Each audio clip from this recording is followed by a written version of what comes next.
वज़ीर-ए-आज़म शहबाज शरीफ ने एक बार फिर तहरीक इंसाफ को मुज़ाकरात की पेशकश कर दी। कहा 2018 के इंतखाबात की तहकीकात के लिए जो पार्लिमानी कमेटी बनाई गई थी वो अपने काम मुकम्मल करे और 2024 के इंतखाबात की तहकीकात भी पार्लिमानी कमेटी करे।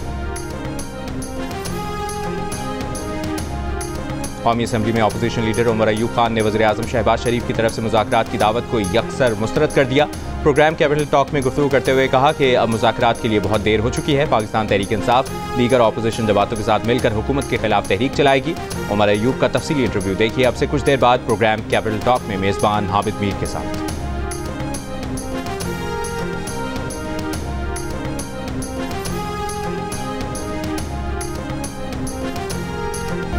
नौजवानों, खिलवाड़ की बातों में नहीं आना, किसी के कहने पर जराव घेराव ना करना, हमेशा यही कहना है कि पाकिस्तान हमारी रेड लाइन है।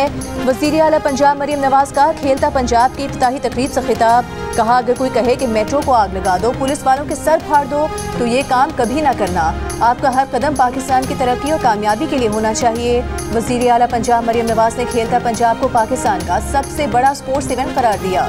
मुकाबले में शामिल 2200 बच्चों को ई-बाइक्स देने का ऐलान किया। तकरीब में वज़ीर आला पंजाब की आमद पर शानदार इस्तकबाल, खिलाड़ियों के दस्तों ने मार्च पास्ट करते हुए सलामी दी। वज़ीर आला ने हाथ हिलाकर प्लेयर्स का खैर मकदम किया। मशरूम वज़ीर आला पंजाब मरियम नवाज को पेश की गई। तकरीब के बाद वज़ीर आला पंजाब प्लेयर्स में घुल मिल गईं, सेल्फियां बनवाईं।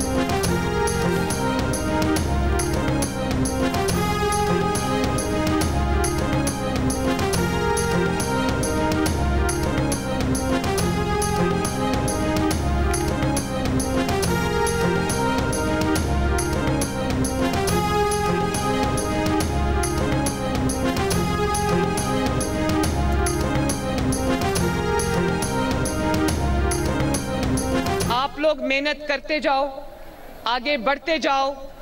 आपकी जो तरक्की है, आपकी तालीम है, आपका आगे बढ़ना है, अल्लाह ताला के बाद वो मेरी जिम्मेदारी है इंशाअल्लाह ताला कि ये जो 2200 बच्चे आज यहाँ जीत के मेरे सामने खड़े हैं, मेरी तरफ से आपकी चीफ मिनिस्टर मरियम नवाज शरीफ की तरफ से हर एक को एक इलेक्ट्रिक बाइक मेरी तरफ से मिलनी चाहिए।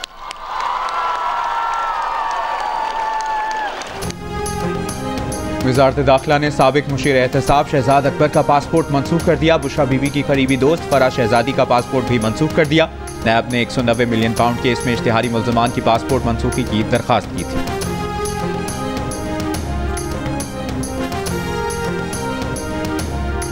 1010 गाड़ियां खरीदने का मामला उठाने पर एफपीआर अफसरान ने जान से मारने की धमकियां दी हैं। सेनेटर फैसल वाड्रा का सेनेट कायमा कमेटी खजाना इजलास में इंकिशाफ। कहा वो कराची में रहते हैं, धमकियों का जवाब देना चाहते हैं। चेयरमैन कमेटी सलीम मांडीवाला ने कहा कि उन्हें भी कुछ पैगामात मिले हैं। फैसल वाड्रा ने कहा कि इस मामले पर क्रिमिनल कार्रवाई बनती है। चेयरमैन एफपीआर ने कहा कि धमकी के इल्जाम की आला सतह की तहकीकात होनी चाहिए।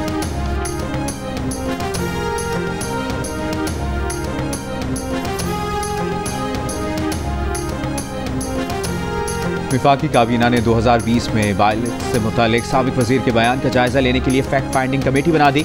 इजलास के एलामिये में कहा गया कि एक साबिक वफाकी वजीर का पायलट से मुतालिक दिया गया बयान गैर जिम्मेदाराना और मुबालगा आराई पर मबनी था। साबिक वजीर के बयान से मुल्क और कौमी एयरलाइन का तशख़्ख़ुस शदीद मुतासिर हुआ, कौमी खजाने को भी शदीद नुकसान।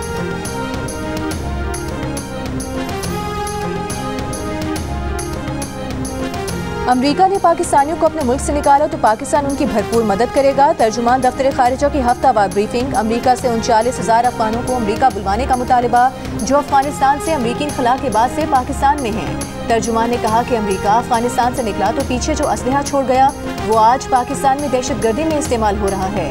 पाक अमरीका राबते बरकरार हैं, आला सतह के राबते हुए तो मीडिया को आगाह करेंगे। तर्जुमान ने कहा कि अमरीकी सरमायाकारों का दौरा पाकिस्तान निजी है।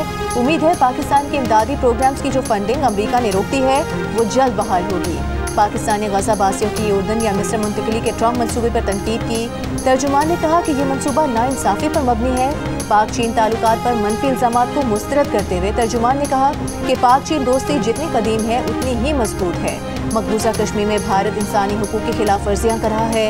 मुख्तलिफ ममालिक में कत्ल की वारदातें भारत की बैनुल अक़वामी दहशतगर्दी स्पॉन्सर करने की मुहिम का हिस्सा है।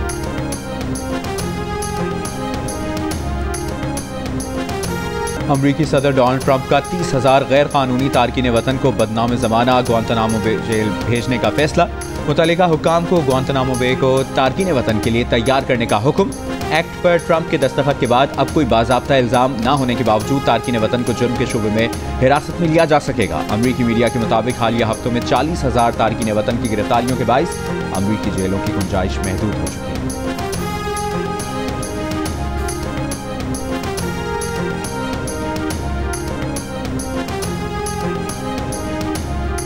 क्या 9 मई का जुर्म मेहरान और कामरा बेस पर दहशतगर्द हमलों से ज्यादा संगीन है?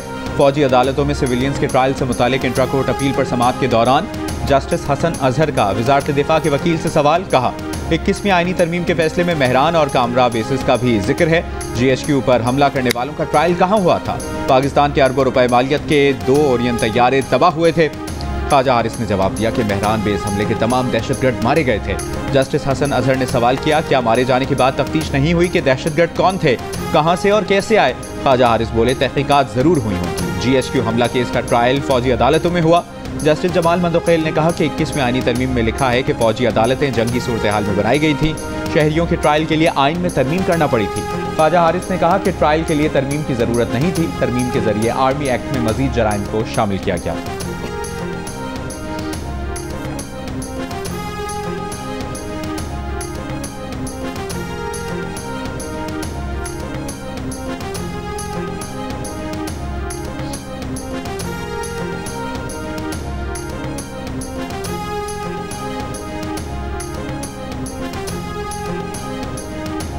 सुप्रीम कोर्ट के जस्टिस मंसूर अली शाह ने कहा है कि वो सीनियर प्यूनी जज हैं, उन्हें सीनियर प्यूनी जज कहकर ही मुखातिब किया जाए।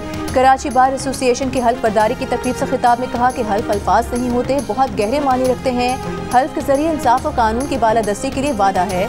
हल्फ बताता है कि मुश्किल हालात का सामना कैसे करना है। जब मुश्किल हालात का सामना हो तो हल्फ पढ़ लिया करें। उन्होंने कहा कि लोगों का दिफा करना बहादुरी का काम है। आप पर दबाव आएंगे, लालच दिया जाएगा, लेकिन हल्फ नहीं छोड़ना।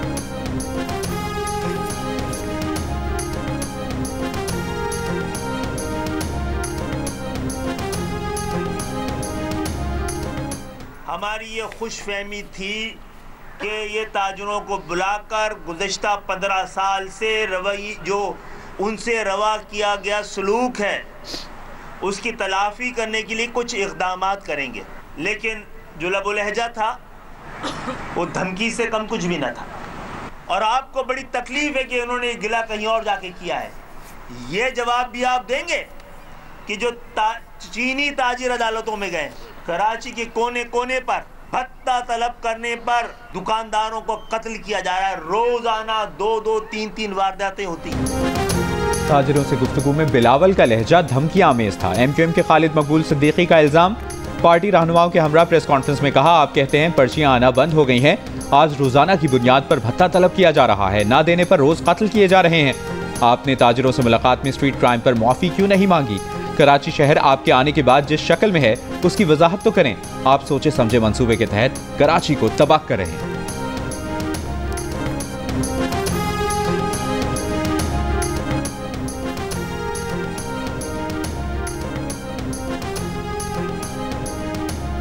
कौन सा केस कहां लगेगा, फैसला करना कमेटियों का इख्तियार है। जस्टिस मंसूर अली शाह के 13 और 16 जनवरी के हुक्मनामे बगैर किसी इख्तियार के थे। सुप्रीम कोर्ट के आईनी बेंच ने जस्टिस मंसूर अली शाह के 2 हुक्मनामे वापस लेने का तहरीरी हुक्मनामा जारी कर दिया। करार दिया कि जजेस कमेटियां प्रैक्टिस एंड प्रोसीजर एक्ट के तहत काम करती हैं।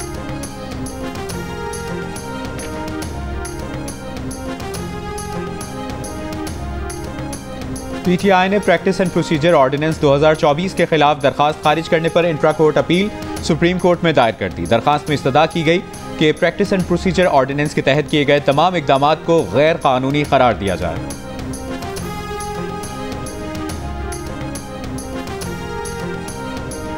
PTI खैबर पख्तूनख्वा के सदर जुनैद अकबर ने कहा है कि 8 फरवरी के जलसे के लिए कारकुन वज़ीर आला से पैसे या ताबून लेने के बजाय खुद पैसे इकट्ठे करें। अली अमीन गन्नापुर ने हमेशा सपोर्ट किया, कुछ चीज़ें और तरीक़ाकार अब हम बदलेंगे।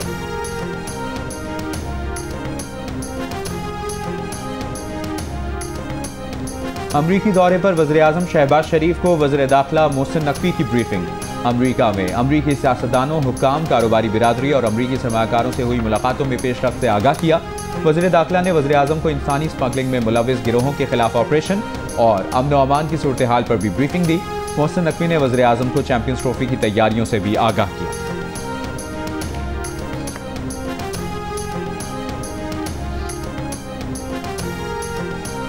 और पाकिस्तानी नौजवान की मोहब्बत में कराची आने वाली अमरीकी खातून को वापस भेजने की तमाम कोशिशें नाकाम हो गईं। नौजवान के फ्लैट की इमारत से निकलकर खातून नर्सरी के करीब गेस्ट हाउस पहुंच गई। गेस्ट हाउस के रिहाइश देने से इनकार के बाद खातून छिपा हेडक्वार्टर मुंतकिल कर दी।